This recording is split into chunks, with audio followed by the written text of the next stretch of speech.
తర్వాత ముఖ్యంగా కార్తీక శుక్ల పాడ్యమి నుండి చివరి దాకా నెల రోజులు ప్రతిరోజు ఒక దీపదానం చేస్తారు. ఈ దీపదానం అనేది కూడా ఎంత విశిష్టత అంటే, దీపదానంతో పాటు బ్రాహ్మణోత్తములకు భోజన సాహిత్యాలు కూడా ఇస్తూ ఉంటారు. మరి ఇటువంటి దీపదానం చేసేటప్పుడు కూడా ఒక శ్లోకం చెప్పబడుతుందమ్మా. సర్వజ్ఞానప్రదం దివ్యం సర్వపరాత్సుఖం వహం దీపదానం ప్రదశ్యామి శాంతిరస్సు సదా మమ. చక్కగా చెప్పారమ్మా. ఒక దీపాన్ని మనం దేవాలయంలో కానీ లేదా అర్చకునికి కానీ బ్రాహ్మణోత్తముని కానీ మనం దీపదానం చేసేటప్పుడు సర్వజ్ఞానప్రదం దివ్యం అంటే అన్ని రకాల జ్ఞానాన్ని ప్రసాదించే దివ్యమైనటువంటి స్వరూపమే దీపజ్యోతి. సర్వ సంపత్సుఖవహ అంటే అన్ని రకాల సుఖాలను మనకు అందిస్తూ ఉంటుంది.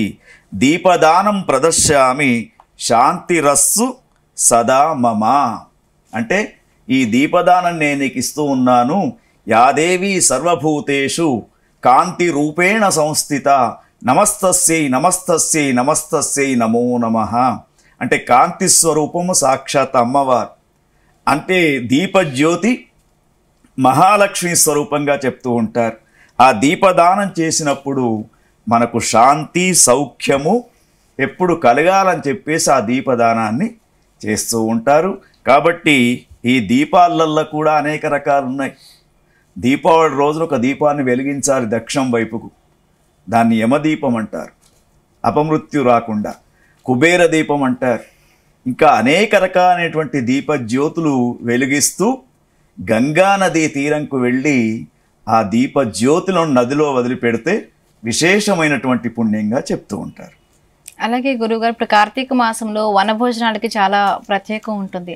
సో వనభోజనాలు చేయడానికి ఏమైనా నియమాలు ఉంటాయా? చాలా చక్కని ప్రశ్నమ్మా. ఎందుకంటే యాదేవి సర్వభూతేషు ప్రకృతి రూపేణ సంస్థిత మనం ఇంతకుముందు చెప్పుకున్నాం. అంటే మన భారతీయుల యొక్క సనాతన సంప్రదాయం ఎట్లా ఉంటుందంటే, జీవజాలంతో పాటు మనుషులతో పాటు మనలో భూతదయ కూడా ఉంది. చెట్లు చేమలపైన కూడా మనకు కొంత దయాభావం అనేది ఉన్నది.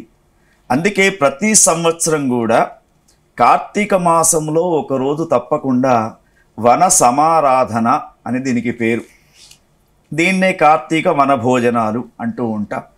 మరి అక్కడికి ఎందుకు వెళ్ళాలి అంటే, ప్రకృతి అంతా కూడా ఎప్పుడైతే శరదృతువు వస్తూ ఉన్నదో, ఈ ఆశ్వీజ మాసము వెళ్ళి కార్తీక మాసం వస్తూ ఉందో, అప్పుడప్పుడే చెట్లు అంతా కూడా చిగురించుకొని కోకిలలు కుహు కుహు అంటూ గానం చేస్తూ ఉంటే పక్షుల యొక్క కిలకిలా రావాలన్నీ కూడా మనకు అక్కడ కనిపిస్తూ ఉంటాయి. అంటే మానసిక పరమైనటువంటి రోగ నివృత్తి కోసం వన సమారాధనకు వెళ్తారు. ఆ వన సమారాధన కూడా తప్పకుండా ధాత్రి వృక్షము అంటే ఉసిరిక చెట్టు, ఆ ఉసిరిక చెట్టు కిందనే వంట చేయాలి.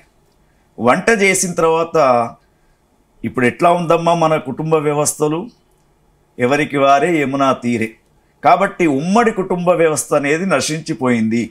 మన బంధువులతో పాటు మన స్నేహితులను అందరినీ కలుపుకొని చక్కగా అక్కడికి వెళ్ళి అక్కడ వంటలు చేసుకుంటూ ఉంటే ఆ ఉసిరిక యొక్క నీడ, ఆ కాయల యొక్క సి విటమిన్ ఏదైతే ఉందో అదంతా కూడా మన వంటలలోకి వెళ్ళి చక్కగా వేడి వేడి అరిటాకులలో ఆ భోజనాలు చేస్తూ ఉంటే, సామూహికమైనటువంటి భోజనం చేసినప్పుడు కుటుంబాలలో ఉన్నటువంటి బాధలేమిటి, కష్టాలేమిటి, సుఖాలేమిటి అందరూ చర్చించుకుంటూ భోజనాలు చేస్తారు. తర్వాత ప్రకృతి సంబంధమైనటువంటి ఔషధ చికిత్స అక్కడ జరుగుతూ ఉంటుంది. ఇప్పుడు చూడండి, మనం తినే భోజనాలు ఎట్లా చేస్తాం? ఒకడు నిలబడి తింటాడు, ఒకడు మంచంలో కూర్చొని తింటాడు. అది డైజెషన్ అనేది సరిగ్గా ఉండదు. కాబట్టి వన సమారాధనకు వెళ్ళినప్పుడు ఇంట్లో మనం ఒక ప్లేట్ తింటే వన సమారాధనలో 5 ప్లేట్లు తింటాం. అంత ఆకలిగా ఉంటుంది మనకు. అందుకే ఆ భూతదయతో కూడుకొని వన సమారాధనకు వెళ్ళి సమిష్టి కుటుంబ వ్యవస్థ ఎట్లా ఉండేనో అట్లా అందరం కూర్చొని ఆ వనదేవత యొక్క ఒళ్ళో కూర్చొని చక్కగా ప్రకృతి వాతావరణం గాలిని పీలుస్తూ భోజనం చేస్తే ఆరోగ్యరీత్యా మంచిది.